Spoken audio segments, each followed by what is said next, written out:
"This is pure prejudice," she declared, as her voice broke mid-sentence while tears rolled down her cheeks. "This is bigotry masked as supervision, and the citizens of this country understand that clearly."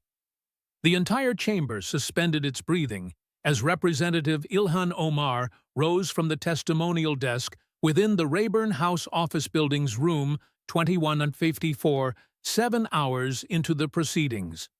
Her calm demeanor had ultimately fractured. She wept genuine tears rather than acting out a scene. She recounted the tale of the displacement camp and the conflict, and the 12-year-old child knowing no English alongside the lethal warnings and the attacker who rushed her with a needle only days prior. For half a minute, she commanded the space. For half a minute, she garnered empathy, even from those who opposed every principle she held dear. Then, she uttered the word Islamophobia. Consequently, the atmosphere altered because everyone present had been observing for 7 long hours. Throughout those 7 hours, Speaker Mike Johnson had never once referenced Islam. Johnson paused. Patiently, he held back until she resumed her seat. He waited until her attorney placed a comforting hand upon her arm. He waited until the audience calmed and the whispering ceased, and the broadcast lenses located his visage. Then he began to speak, and his tone remained the same even and analytical sound it had maintained all afternoon.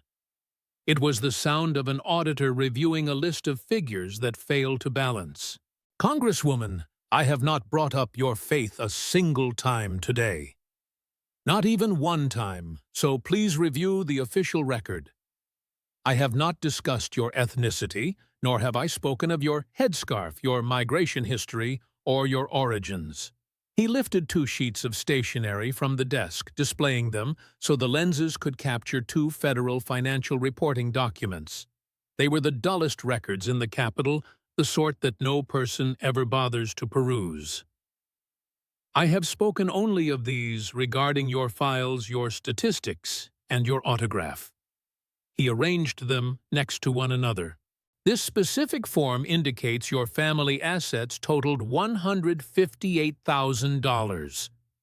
This subsequent one states the value has reached nearly $30 million. You receive $174,000 annually, and during 7 hours you have failed to clarify a solitary dollar of that discrepancy." He gazed directly at her. Then he turned his eyes to the audience toward the Somali-American ladies who had traveled all the way from Minneapolis. These were Muslim women from her own territory representing her voters. Are those individuals prejudiced against Islam? Are those people bigoted? They desire to understand the exact same information that I wish to learn. He stopped speaking. "From where did these funds originate?" Complete quiet followed. It was the sort of heaviness that broadcasts adore and elected officials dread. Omar's lips parted and then shut again. Her legal counsel murmured something softly. She moved her head side to side, offering no response. It was that specific quietude that would headline every news report. It would not be the weeping, nor the immigrant tale, nor the claims of victimization, but rather the mute inability of a leader to justify her personal ledger. To comprehend how they arrived at this moment involves seeing how a representative who outlasted Trump and withstood lethal intimidations and endured removal from panels and tolerated being labeled an extremist on television nightly for 6 years. She ultimately found herself dismantled by a single sheet of paper she had autographed personally. One must return to the beginning.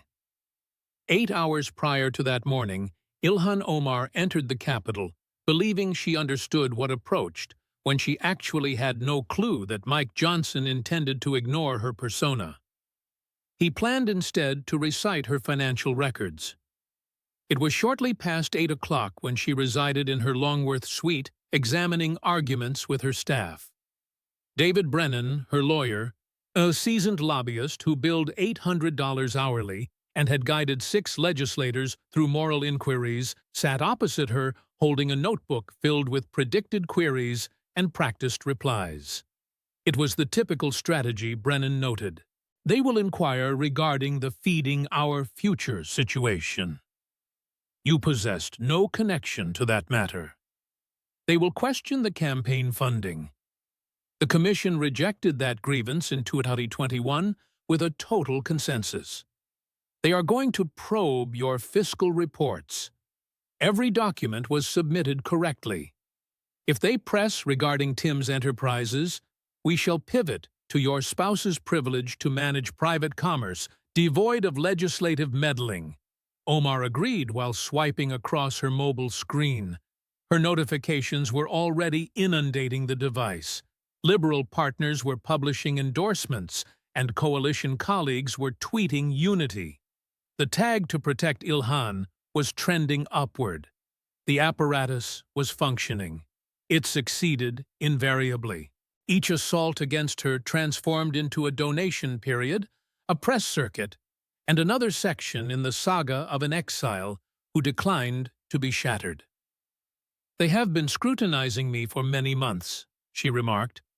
"If they possessed anything substantial, we would be aware presently. This is merely fodder for the radical conservative supporters. It is the identical tactic they utilize constantly. It mirrors what Trump attempts whenever his ratings decline. Assault the Islamic female from Minnesota." She placed her device aside and gazed at Brennan. "Frankly, this situation could benefit us. Elections are approaching. Whenever conservatives pull me into an inquiry, my grassroots contributions increase rapidly. Allow them to squander their hours." Brennan did not fully partake in her hopefulness. Attorneys receive compensation to be anxious, yet he perceived no judicial vulnerability. The election board grievance had been thrown out. Her declarations were submitted. The scam incidents in the region were hideous, yet she was not identified in any of those files. To the best of his judgment, this session was a partisan drill, and partisan drills were Omar's native ground. Her primary aide, Ela Basher, had the press plan organized. "The moment they target you regarding anything linked to Somalia, we shift to the immigrant narrative. If they mention the deception trials, we highlight that you were never accused, never involved, and never listed in any charge. If they attack your wealth, Tim's enterprises belong solely to him. You possess educational debts. You have remained open." "I have remained open," Omar stated, and she trusted it because she had repeated the same phrase so frequently it had hardened into certainty. The Commission had rejected the accusation. The monetary reports were logged.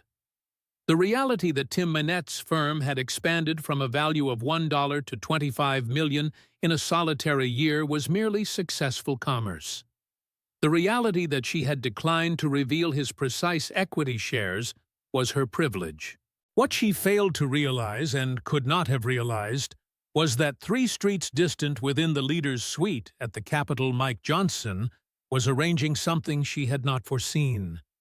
It was not an assault on her persona, nor a plot regarding Somalia, nor even a felony charge, but something far more basic and far more destructive. He intended to recite her personal documents back to her face.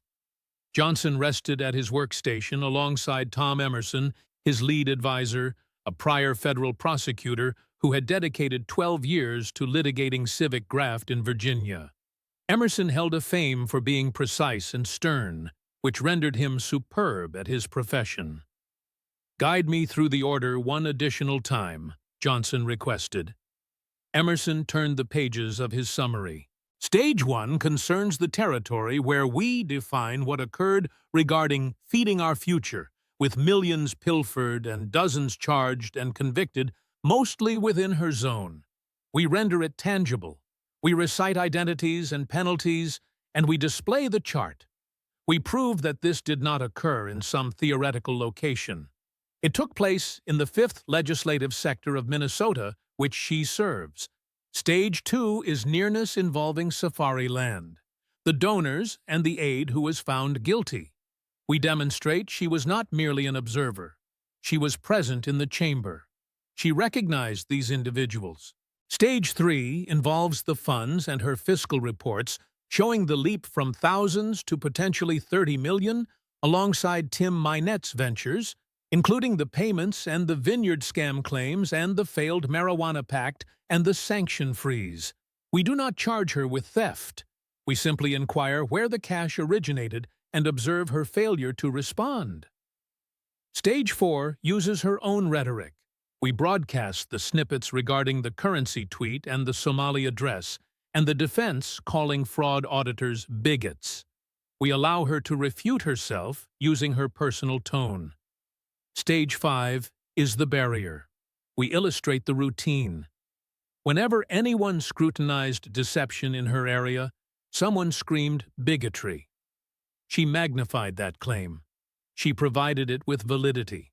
She made it more difficult for police to safeguard her own voters. Johnson agreed. The manner must be detached, Emerson stated, investigative with no sentiment, no insults, and no social conflict. We never discuss her faith. We never discuss her ethnicity. We never discuss migration. We speak regarding currency records ballots and her personal taped remarks. If she introduces identity, that becomes her issue. We speak regarding invoices. Johnson sensed the gravity of the action he was preparing to take. He was not attempting to ruin a person. He was attempting to keep a person responsible. A distinction existed. At minimum, he trusted there was one. "Let us proceed," he declared. At 9:45, both factions met at the inquiry chamber. Omar arrived via the primary hallway encircled by fans. Representatives Alexandria Ocasio-Cortez and Rashida Tlaib marched alongside her while strobes flashed and journalists yelled queries. She paused to give a short declaration. This session is a partisan attack crafted to mute a black Muslim female who utters reality to authority. I shall not be muted. I shall not be frightened, and I shall keep battling for my voters and for equity. The remark was refined and rehearsed. It was destined for the nightly broadcast. She appeared precisely how she desired to appear: tough, resisting, and unbroken. Johnson entered via a lateral door, holding his folder, shunning lenses, appearing like a bookkeeper walking to an inspection. The inquiry hall reached capacity with every chair occupied and the media section full. The audience was a divided image of the nation. Omar fans in violet shirts, endorsing her, sat on one flank, while on the opposite sat a tiny gathering of Somali-American ladies who had motored from Minneapolis. They did not dress in partisan attire. They wore the expressions of individuals who possessed a message and had waited an extended period to voice it. At 10 o'clock precisely, Johnson called the session to start. The panel on supervision and responsibility shall commence. We are gathered today to inspect matters of deceit, responsibility, and voter advocacy within federal aid initiatives, with particular attention to incidents in Minnesota's 5th legislative zone. His tone was arid and systematic and intentionally dull. This was not a performance. This was bureaucracy. Congresswoman Omar, you are present in compliance with a summons. You possess the privilege of an attorney. You possess the privilege to provide an initial declaration. Do you comprehend these privileges? I do. Do you wish to offer an initial declaration? She rose and gazed at the lenses and inhaled deeply. Yes, Mr. Chairman. Thank you.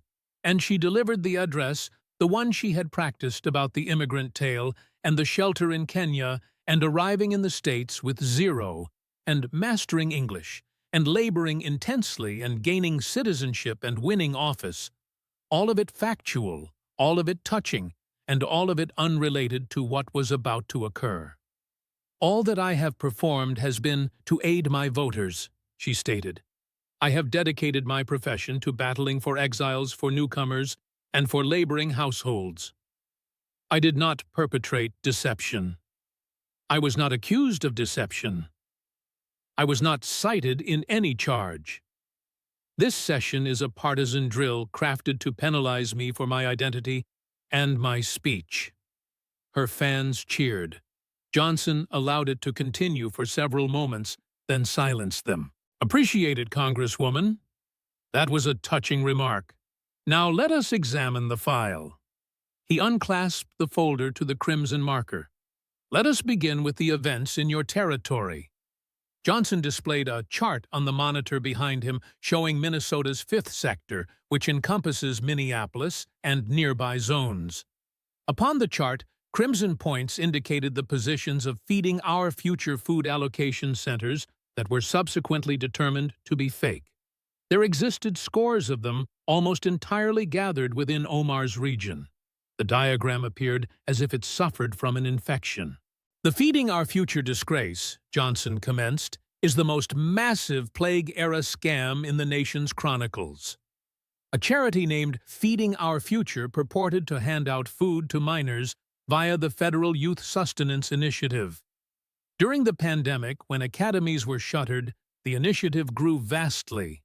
Feeding Our Future went from managing 3 to 4 million yearly to demanding repayments for 91 million dishes. He allowed that figure to resonate. 91 million servings. However, the majority of those portions were never provided. The locations were bogus. The participation lists were populated with fabricated identities. The bills were falsified, and the cash, $250 million of government assets intended to nourish starving kids, was pilfered. He recited from the Justice Department statement, "Pilfered and utilized to purchase fancy vehicles, holiday homes, gems, and business lands in Minnesota, Kenya, and Turkey. Some of the funds were transferred abroad to banks in Mogadishu. 78 individuals have been charged, and over 56 found guilty. The mastermind, a female named Amy Bach, was judged liable on every charge this year. The majority of the remaining accused are part of the Somali-American group, your voters, Congresswoman. Individuals who reside in your zone and people who balloted for you." He commenced reciting titles deliberately, one by one. Mohammed Ismail, 12 years in federal jail, mandated to return $47 million in damages. Abdi Aziz Farah, 9 years. Abdi Majid Noor, 6 years. He proceeded through 12 identities, every single one a voter, every single one a federal guilt finding, every single one a tale of cash robbed from initiatives planned to sustain minors. The hall was quiet, save for his tone and the scrawl of journalists' quills. In the audience, a lady pushed her palm against her lips. She knew a few of those identities. She resided on the identical street as one among them. He had operated a decade-old Toyota until the illicit cash arrived. Subsequently, it became a BMW. Everybody on the street observed it. No person uttered a word. You did not utter a word. "Now, Congresswoman, at what point did you initially realize that issues existed within this initiative?" Omar adjusted in her chair. Her attorney bent closer. Congresswoman Omar was never associated with the Feeding Our Future group and possessed no function in— "I did not inquire regarding her function," Johnson cut in softly. "I inquired when she became cognizant." The Minnesota Education Bureau noted anomalies as soon as 2010. Their auditors checked locations that purported to provide thousands of portions daily and discovered vacant halls. No kids, no sustenance, no proof that a solitary portion had been dispensed. The Bureau attempted to delay repayments, awaiting assessment. And what occurred? He responded to his personal query. Feeding Our Future litigated against the state, alleging the inquiry was racially driven since many of their managers were Somali. A Ramsey County Magistrate Judge, John Guthman, actually placed the Minnesota Education Bureau in scorn of the tribunal and commanded them to continue paying while the case was ongoing. The probe was paralyzed for months. Millions of additional dollars vanished throughout that postponement. Did your bureau back Feeding Our Future's tweet or stance? Did you or your team converse with anybody linked to the litigation?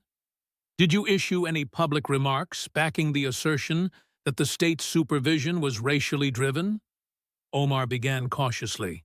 I have consistently opposed racial targeting in every variety. I am not inquiring regarding racial targeting in general. I am inquiring regarding this particular instance, a $250 million scam, a probe that was stalled because somebody shouted racism. Did you endorse that story? He selected a clip. Omar at a media briefing not regarding the Feeding Our Future matter precisely, but from early 2026, discussing the wider federal scam inquiry in Minnesota. Her sound occupied the inquiry chamber. There exists no cause for them to employ this degree of language. There exists no cause for them to totally halt these initiatives. The sole cause they are performing, that is for publicity aims. Johnson paused the footage. 250 million pilfered, and 78 individuals charged, and 56 found guilty, and you labeled the inquiry publicity aims. Were the guilt findings for publicity, Congresswoman? No response followed. Just a stare. Johnson moved to the azure marker. His tone remained flat, almost chatty, like a fellow reading from a ledger, which, in a sense, he was. Permit me to inquire regarding Safariland Eatery. Omar's chin clenched marginally, barely noticeable, yet the lenses captured it. Safariland Eatery in Minneapolis, co-possessed by Salim Saeed, who has subsequently been found guilty of electronic deception regarding the Feeding Our Future plot. Per court proof, Safariland was one of the initial fake food centers. It is a diner with roughly 40 chairs. It purported to be dispensing thousands of portions daily to minors. He displayed a picture. Omar at a neighborhood function. The place, Safariland Eatery. The image came from a regional Minneapolis press agency reporting an election-period social assembly. You hosted functions at this spot, numerous functions. You recognized the proprietors. Your rival in the 2024 selection, Don Samuels, declared openly that Safariland was a civic nexus in the Somali group, and that to cite him, if you intend to be in governance, you must go via the folks at the Safariland Eatery. They sort of manage the governance. A prior member of your personal team was likewise found guilty in the Feeding Our Future matter. Omar adjusted. Mr. Speaker, appearing at local functions is technically my profession. I go to functions at chapels, masjids, diners, and neighborhood hubs. I comprehend that. And I would not mention a diner stop if it were merely a diner. However, this diner was demanding federal repayments for thousands of portions daily. Its partner is presently in federal confinement, and you were present frequently enough that civic agents in your zone deemed it vital to your civic web. Omar's attorney interrupted. Mr. Speaker, going to a local function at a diner does not suggest I concur. Johnson replied, going to a function implies nothing by itself, but I am proving nearness because the query the citizens are posing is not if you personally completed fake food tally sheets. The query is, if the biggest scam in national history occurred all about you in your zone among your fans, at places you visited involving folks on your team, and you somehow observed zero. You who boast of being the most linked, most observant, most socially involved delegate in the House. He bent inward marginally. A diner with 40 chairs purporting to feed thousands of portions daily to kids. Managers driving fresh BMWs and purchasing asset lands in Nairobi while operating alleged youth food initiatives out of shops with no cooking gear. Did none of this appear strange to you? I do not inspect diners. No, yet you championed the folks who were tasked to inspect them. When auditors attempted to examine it, you labeled it partisan harassment. When national officers were dispatched to Minneapolis, you labeled it disarray and turmoil. When guilt findings began arriving, you described the whole attempt as an assault on the Somali group. He stopped. Who were you shielding, Congresswoman, your voters, or the individuals who were thieving from them? The chamber buzzed with a whisper from the audience. One of the Somali American ladies from Minneapolis dried her eyes. She did not appear furious. She appeared exhausted. Johnson assessed the emerald marker. This was the portion that counted most, and everybody in the hall could sense the change. The territory queries were background. The Safariland queries were nearness. However, the currency, was the fatal area. Let us discuss your private wealth. He displayed the two reporting sheets once more. Side by side for the lenses. 2022. Your family net value was recorded as between $50,000 and $158,000. That is humble. That is understandable. That is what most citizens would anticipate from a legislator who speaks incessantly regarding college debt and financial fairness. 2024. Your family holdings are recorded as possibly worth between $6 million and $30 million. Your spouse's share in a vineyard is appraised at $1 to $5 million. His share in a risk capital group named Rose Lake Capital is appraised at $5 to $25 million. That is a shift of, allow me to calculate, somewhere between 4,000% and 20,000% in 2 years. He placed the documents down. Now I comprehend that holding values can increase. I comprehend that stakes can gain. However, let me trace the chronology of your spouse's commercial path, because the panel has conducted major study and the citizens merit seeing it. Tim Minette, your spouse, since 2020, formerly a civic advisor who managed a group named E Street Group. Your drive paid E Street Group roughly $3 million between 2018 and 2020 for advice ads, journey costs, and creation fees. At one stage, your drive made up 66% of his group's entire federal income. After the payments attracted public disapproval, you cut the drive's link with E Street Group. Your spouse then shifted to fresh projects. Project number 1, a California vineyard managed with his trade ally, Will Haler. A backer has litigated them, stating they vowed to triple his $300,000 stake and instead made the cash vanish. The litigation demands $780,000. Project number 2, a hemp trade in South Dakota. 3 weed businessmen claim they are due $1.2 million from a collapsed pact with Minette and Haler's group. Project number 3, Rose Lake Capital, a risk investment group. In your 2023 report, you recorded its worth as somewhere between $1 and $1,000. 1 year later, it was worth between $5 million and $25 million. Johnson glanced upward. Let those figures resonate. A group worth $1 becomes worth $25 million in 12 months. Simultaneously, the biggest scam probe in Minnesota Chronicles is revealing itself in your zone. Your spouse's prior group was financed nearly totally by your drive. His following projects have been charged with cheating backers, and you have declined to reveal his precise equity ratios in any of these firms, which violates typical legislative reporting standards. Omar's attorney rose. Mr. Speaker, the Congresswoman's fiscal reports adhere to all lawful mandates.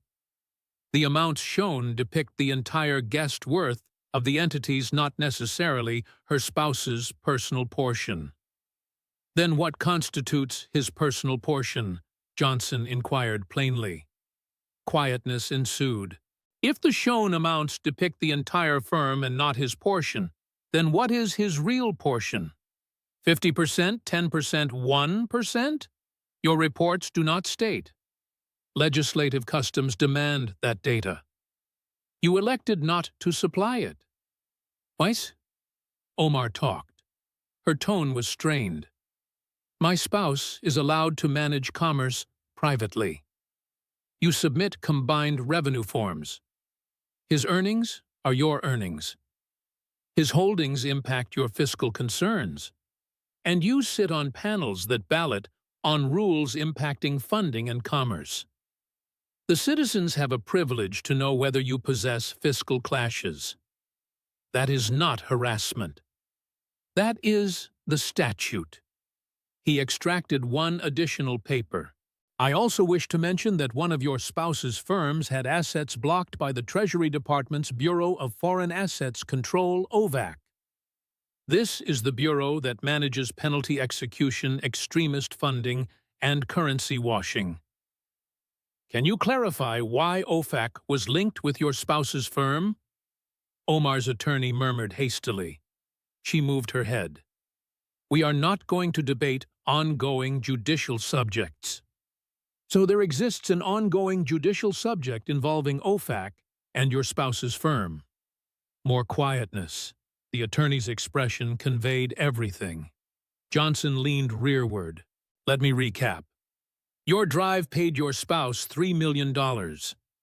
His trades have been charged with deception by numerous backers. One of his firms had assets blocked by the anti-laundering branch of the U.S. Treasury. Your family went from being worth less than a pre-owned vehicle to being worth possibly $30 million in 24 months. And you cannot or will not clarify any of it. He gathered the two report sheets once again. Either these sheets are incorrect, in which scenario you autographed untrue declarations under threat of perjury, or they are correct, in which scenario you owe the citizens a clarification for a degree of riches growth that would make a stock trader redden.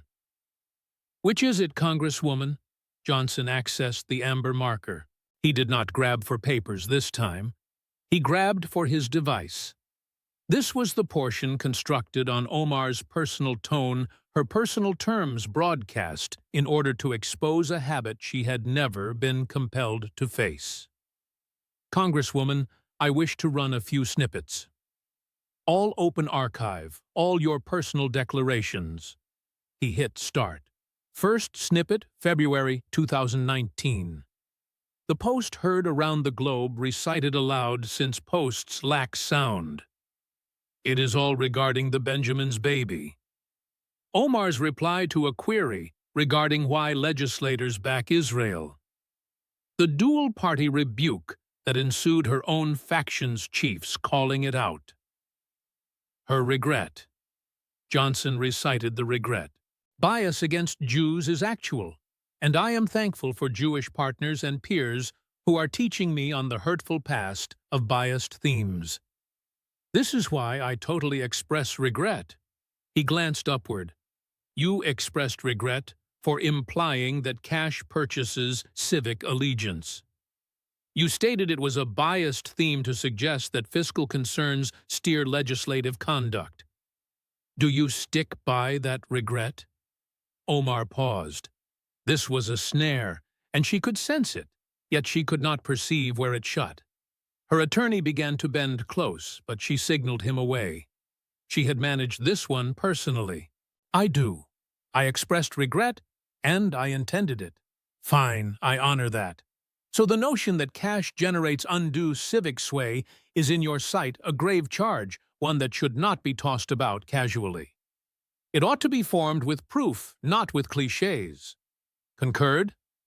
So allow me to show some proof. Johnson's tone did not alter. Still level, still chatty, still lethal. Your drive paid your spouse's advisory group $3 million. After you wed him, his firms abruptly became worth millions additional. You sit on panels that impact the sectors his firms work in. He holds a share in a risk funding group that places capital in trades that may be impacted by rules you ballot on. He halted just sufficiently long. By your personal measure, the measure you fixed in your regret, would it not be just for someone to inquire whether cash has swayed your conduct, whether the $3 million your drive paid your spouse generated any sort of undue allegiance? The chamber went silent.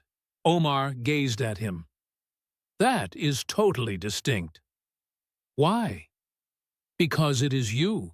Because when another person's fiscal ties generate a look of graft, it is a valid worry.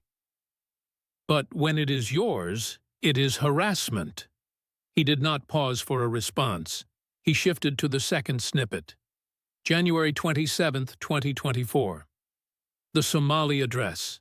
Johnson ran the real footage. Omar talking in Somali to a hall of voters at a Minneapolis lodge. He displayed the popular interpretation that had moved on web platforms, the one that alleged she stated her prime goal was to place Somalia first. Then he displayed the neutral interpretation from fact-checkers and the Minneapolis Star-Tribune, which stated the popular version was twisted. "I wish to be just," Johnson remarked. "The popular interpretation was wrong."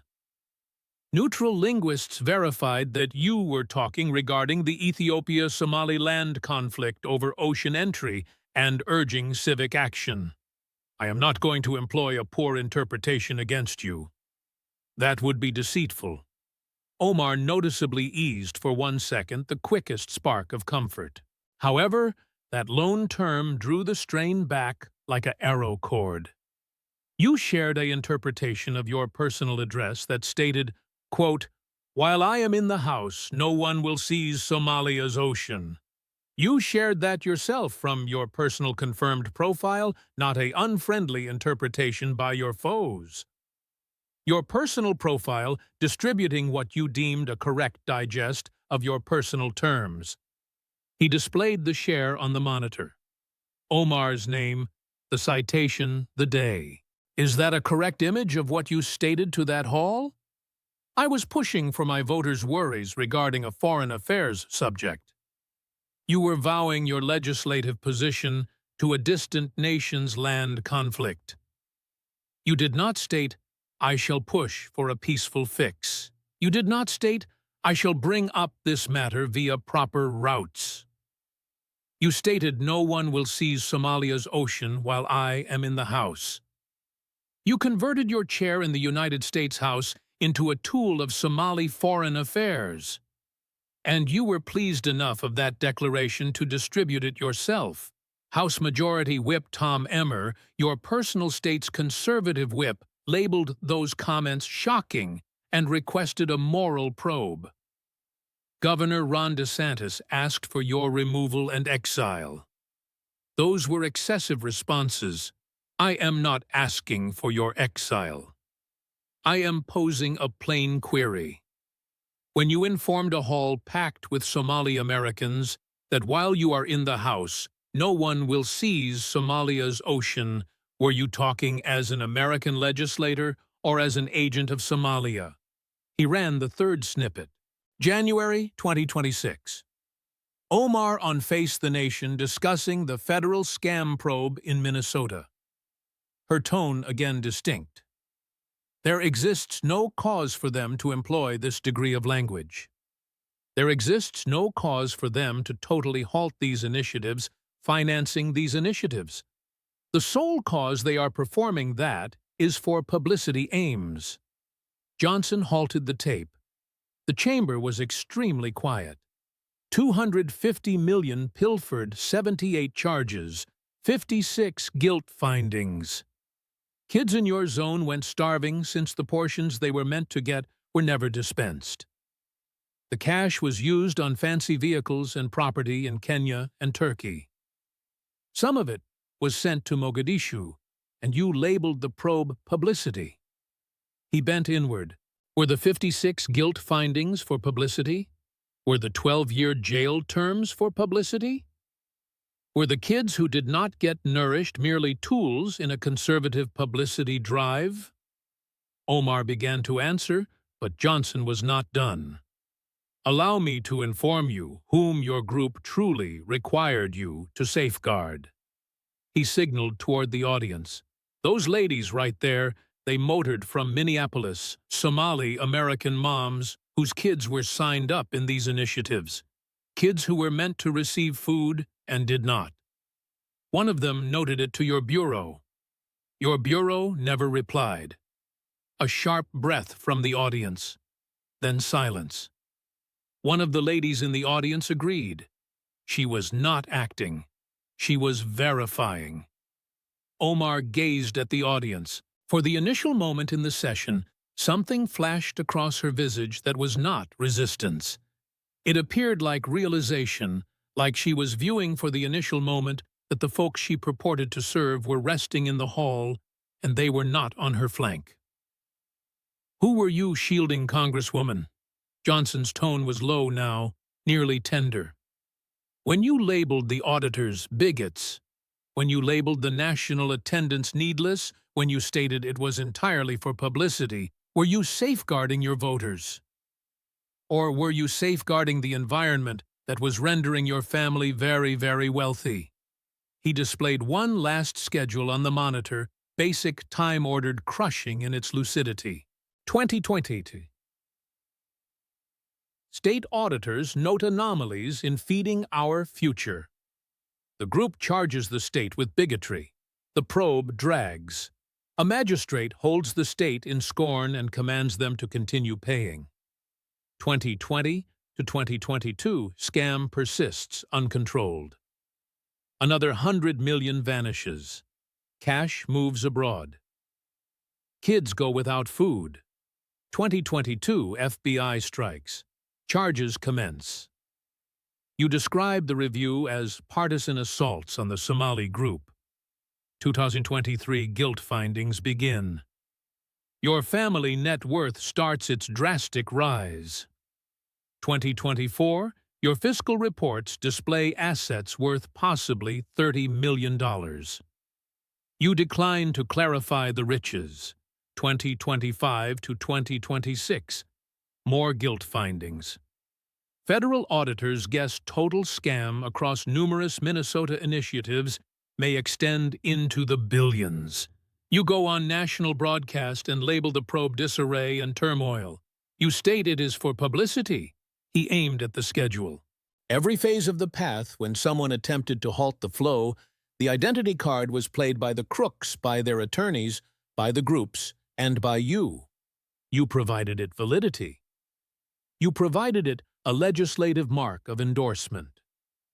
You rendered it politically risky for any auditor, state or national, to pose tough queries regarding deception in your zone, since they realized that if they did, a serving member of the House would charge them with bigotry on national broadcast. And the mastermind of the whole plot, the female at the core of all of it, was Amy Bach, a white female.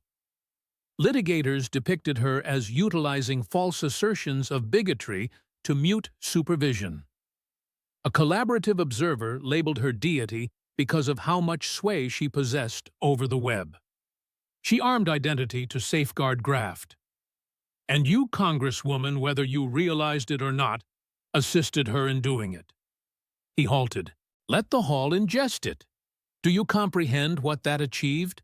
Not to the auditors. They performed their duties regardless eventually. But to your voters, to the Somali-American households who noted deception and were shunned. To the moms who informed their kids' academies that the portions were not arriving and nobody heeded. They could not obtain aid since the structure was scared of being labeled bigoted. Scared of the story you helped construct.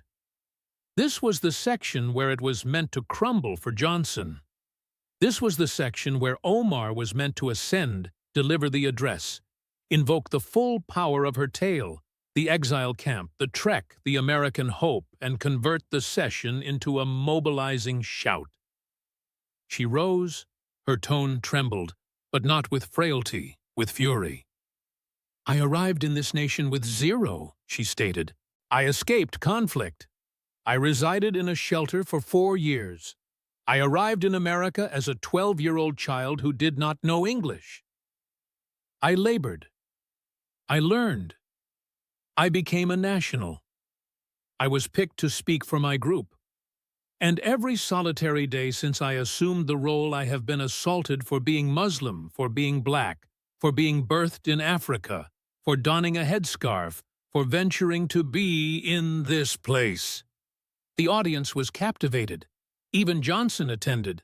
"I have received lethal warnings. I have been labeled an extremist. A male rushed at me with a needle just last week.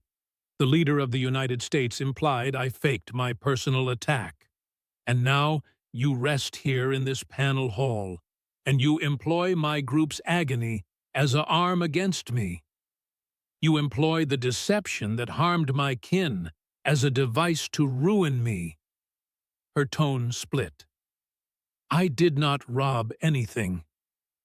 I did not act any deception. Every probe into me has discovered zero. The commission rejected the grievance totally. And yet, you pull me here.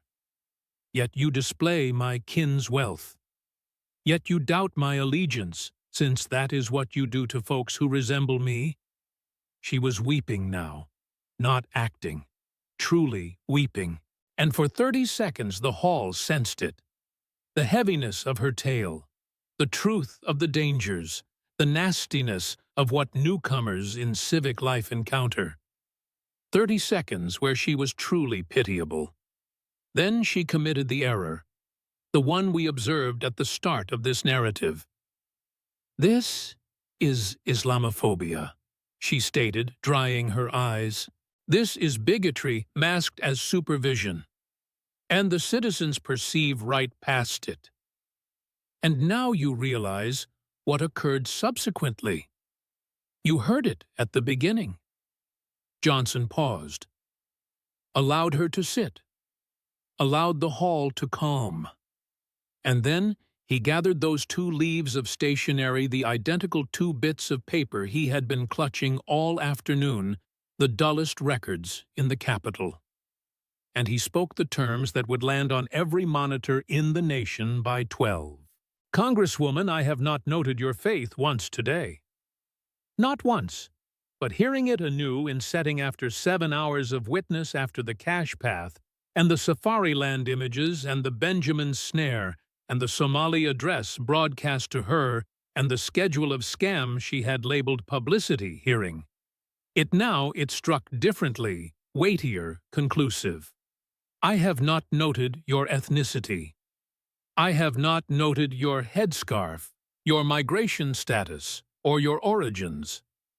I have spoken regarding fiscal reports you autographed, drive costs, you cleared remarks you uttered on lens stances you adopted openly."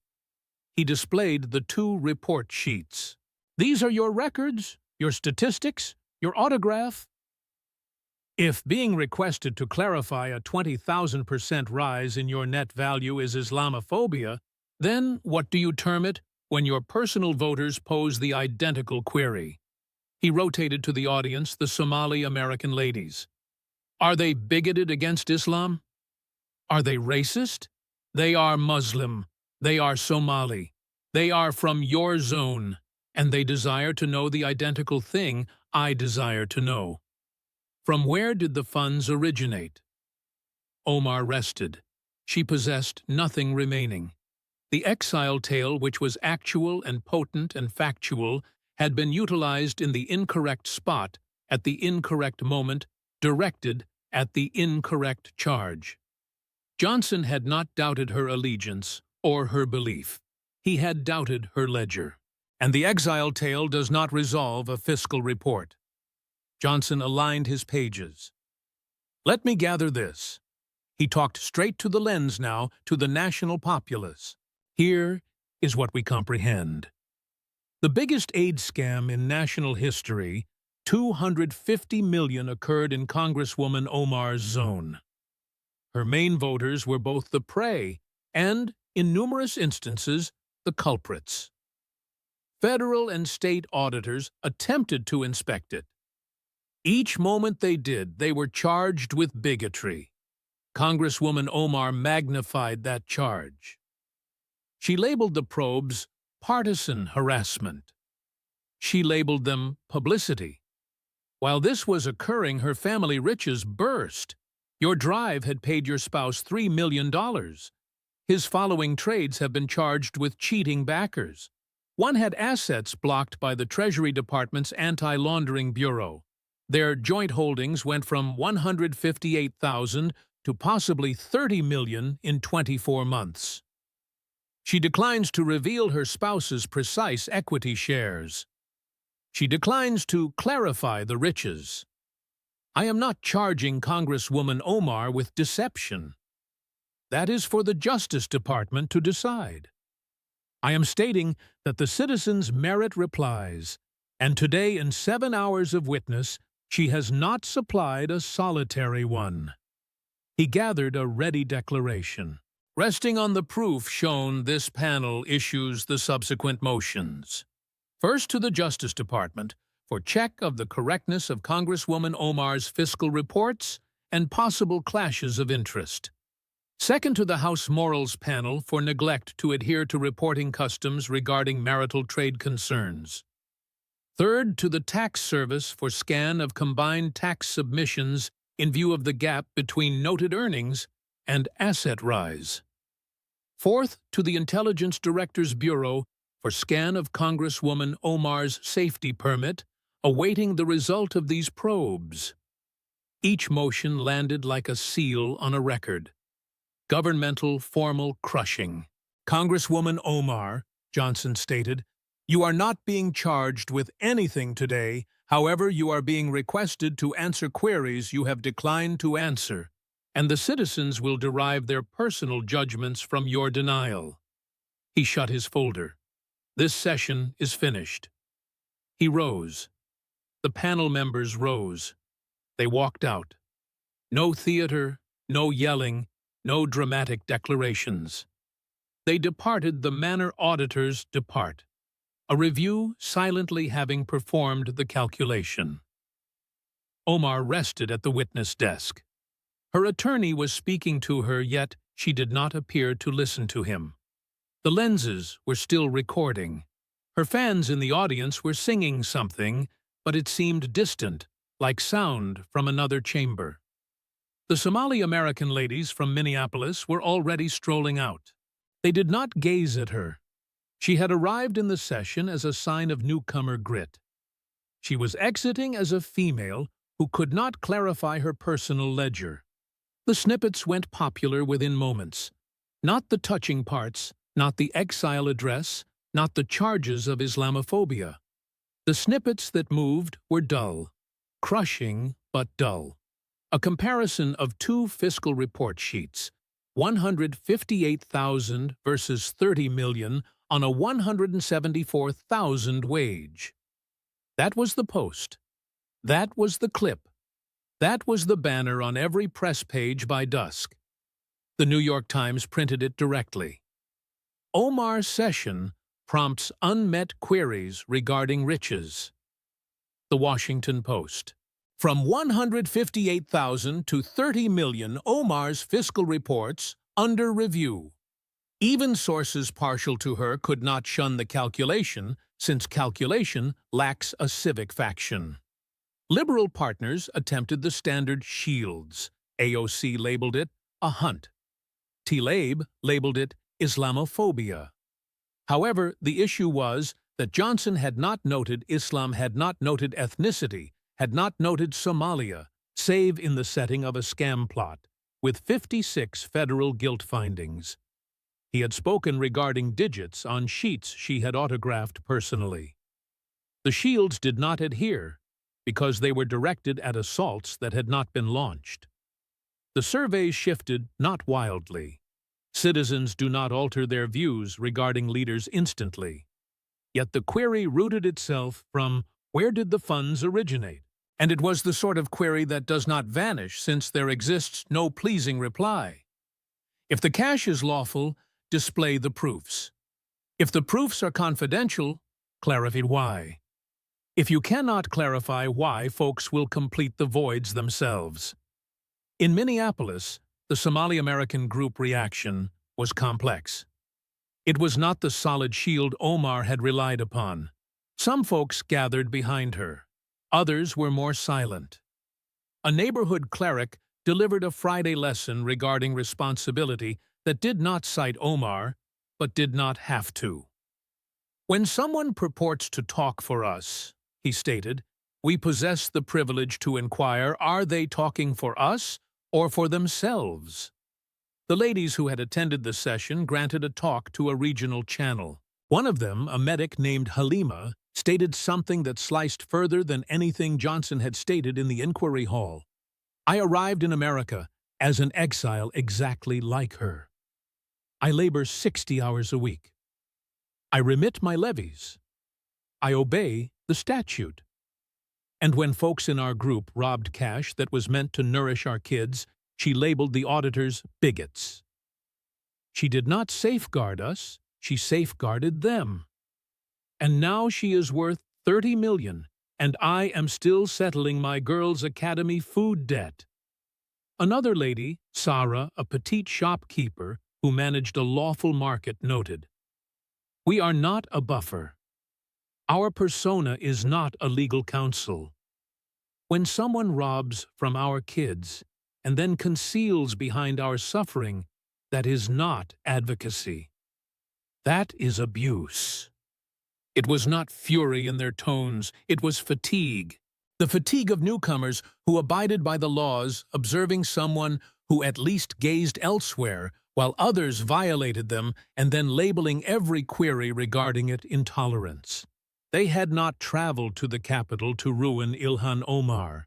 They had arrived because they had been anticipating someone to pose the queries their representative would not resolve, and they were weary of anticipating. The House Morals Panel commenced an official review within 7 days, not into deception, that was the Justice Department's domain, but into the fiscal reports. The precise queries were tight and formal. Did the reports correctly mirror the worth of the holdings? Why were marital equity shares not detailed? Were there unstated clashes of interest? Dull queries, the sort that terminate professions, not with a noise, but with an inspection. Omar hosted a media briefing the following day. She labeled it partisan harassment. She labeled it Trump's revenge. She summoned her exile tale once more. She performed everything she had constantly performed, the plan that had constantly succeeded. But something had altered. The query was not regarding her persona any longer. It was not regarding Islam or exiles or Somalia. It was regarding a digit on a sheet. A digit she had autographed. A digit that failed to balance. She continued speaking. The lenses taped her. Yet the query merely remained there, tolerant and fixed, like Mike Johnson resting at the front of that panel desk with his hue-marked folder awaiting a reply she would never offer. 158,000 to 30 million on a state wage in a zone where 250 million disappeared from initiatives intended to nourish kids. While the Congresswoman labeled every auditor bigoted and every probe a hunt. The calculation did not balance. And in the Capitol, when the calculation does not balance, the narrative pens itself. She never clarified the funds. She never revealed her spouse's equity shares. She never resolved the query regarding why she labeled the biggest scam probe in national history publicity. She never tackled why her bureau did not reply to the voter who noted that her kids' portions never came. She never clarified how a group worth $1 became worth $25 million in 12 months. She merely continued uttering the term Islamophobia into lenses that had ceased trusting it. Not since Islamophobia is not actual. It is, and she had truly endured it. However, because you cannot employ a genuine injury to conceal a bogus excuse, Ultimately, folks ceased gazing at the injury and began gazing at the figures. And the figures were right there on the sheets she autographed personally under threat of perjury in ink and paper. From where did the funds originate? She never stated. And in the capital, what you do not state is noisier than anything you perform.